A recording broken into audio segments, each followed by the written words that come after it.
What's going on, guys? Welcome back into the Very Blessed podcast. My name is Derek, and tonight I just wanted to jump on really quickly and ramble, rant a little bit. I guess not rant. Rant's not a good word. Just ramble a little bit about some things that I've been kind of pondering and thinking about today specifically. And today's been a rather interesting. Normally get up on Sunday mornings and I go to church and have an opportunity to just interact with people and hear a message and sing and do all of those things that us good old Christian boys do. Today I was a little, I won't say under the weather. My throat has been a little scratchy and whatnot, just because I've had this kind of like chronic cough that I haven't been able to shake. But I was feeling well enough to where I could have went to church today. But I decided instead just to watch online. And then after online service, I decided to watch a couple of documentaries and do some further digging into the birth of Jesus, because with it being Christmas coming up and whatnot, I was thinking about doing another video on specifically the birth of Jesus, because I've already put out the origins of Christmas story. But what I started to run into was just some different takes and some different things from history versus Bible.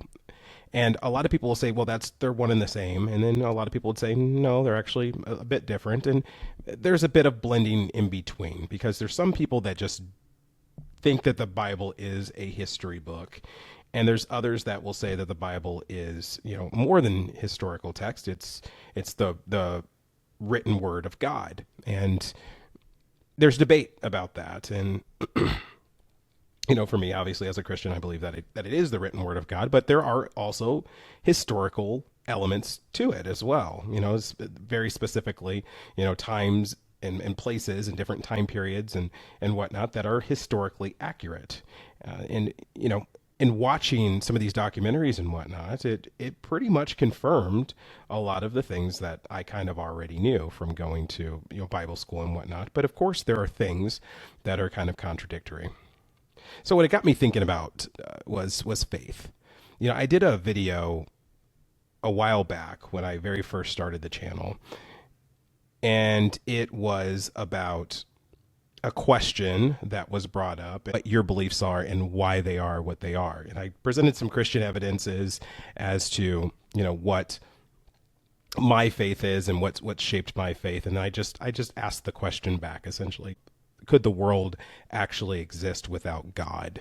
I think that was the way that the question was kind of presented. And what I remember about that video is I expected there to be a bigger response out of it. But the one comment that I got on that video was actually from an atheist who came on and said that, God is imaginary and you're kind of hindering your own mental growth because of your faith, because of your belief, because of your delusion, essentially.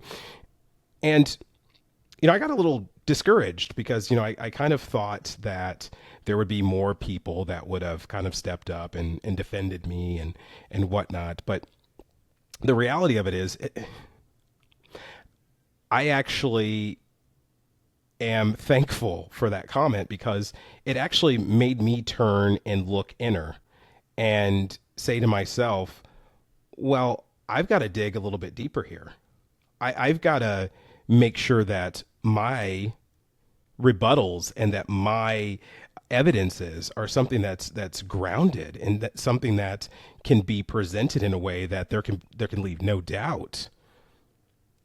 And upon doing further Christian evidences and whatnot, I've got a whole book on different Christian evidences that I learned in seminary and that I have like literally a whole notebook full of them that I took detailed notes on. And the revelation that I got today is that it's not my job to prove that God exists.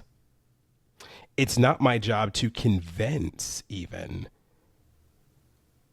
agnostics, atheists, non-believers, that God does exist. Because the reality of it is it's a choice. It's a choice that I've made for myself, yes.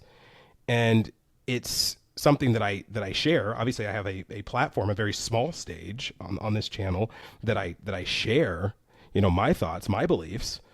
But it's not my job to push an agenda. It's not my job to try, once again, I'll repeat this, to try to convince someone that God exists. It's my job to share my beliefs. And if that inspires someone, if I'm doing that in a loving way and in a way that's not going to be aggressive and is not going to be a way where it's my way or the highway, then I'm doing my job, which is just to share events, share experiences that I've had in life that has made me think, made me believe, made me have faith in God. But not everyone's on that journey. And that's the beauty of God too, is that he's never going to override our free will. So what would give me the right to attempt to override someone else's free will?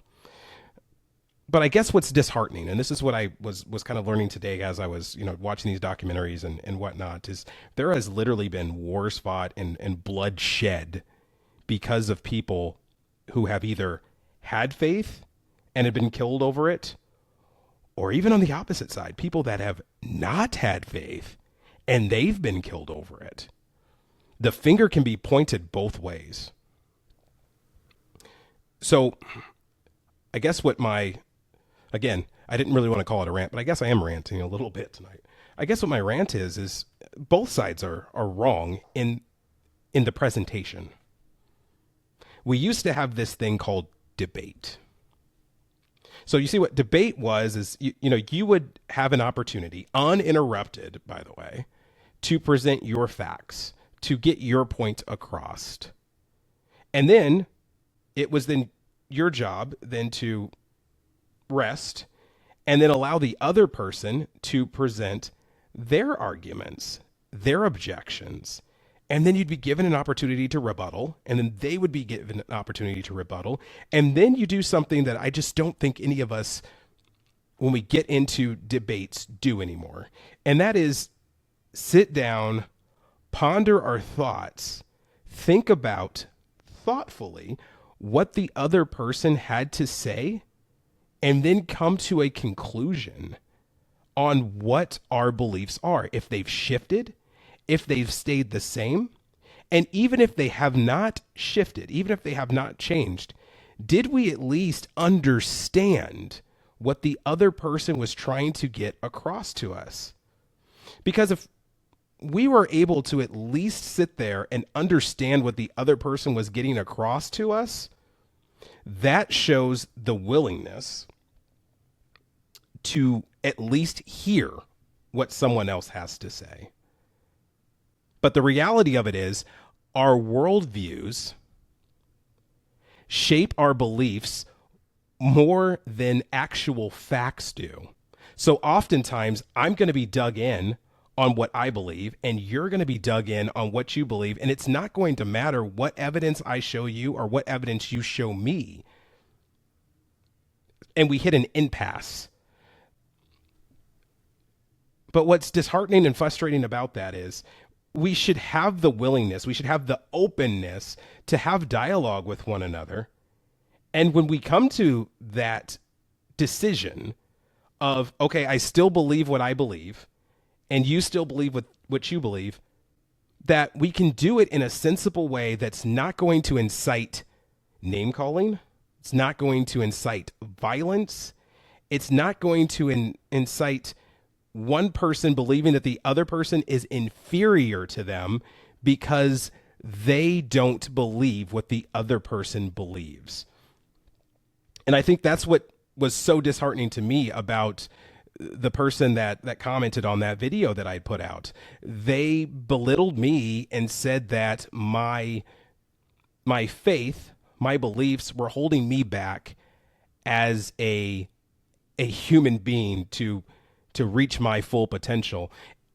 But it's my belief that it actually did the opposite. So again, it was disheartening at the time, but I'm thankful for it now because I had an opportunity to go back and really think about what my motives were. Why did I want to become this expert on Christian evidences? Well, I wanted to become a expert on Christian evidences so that I could get back at that person and present arguments, where now I realize I was wrong for thinking that way. The reality of it is that person is most likely never going to believe what I believe, and I'm most likely never going to believe what that person believes. But the hope is that I have for the future is that we can get rid of the hate and bring back debate. We can start talking about things, and even when we can't come to agreements, we can come to an understanding that we are in a disagreement, and we can let it go. That also, though, I don't think should disqualify either one of us from being able to have conversations in the future. Maybe something different inspires us. And down the line, I can then have a conversation with you about that. And we're open to dialogue. Open to dialogue. Or maybe we're not. And we just politely say, okay, we are at an impasse here, and I just don't want to have this conversation anymore. And we can move on to a different topic completely. What keeps us from being able to live with one another? So tonight, I just, again, it's a little bit of a ramble that I got onto here, but I just wanted to really get on and just talk about the hope for the future. Be people who are understanding of one another and have the understanding that people are just different, and that that's okay. That's not a bad thing. Food for thought. God bless. Talk to you soon.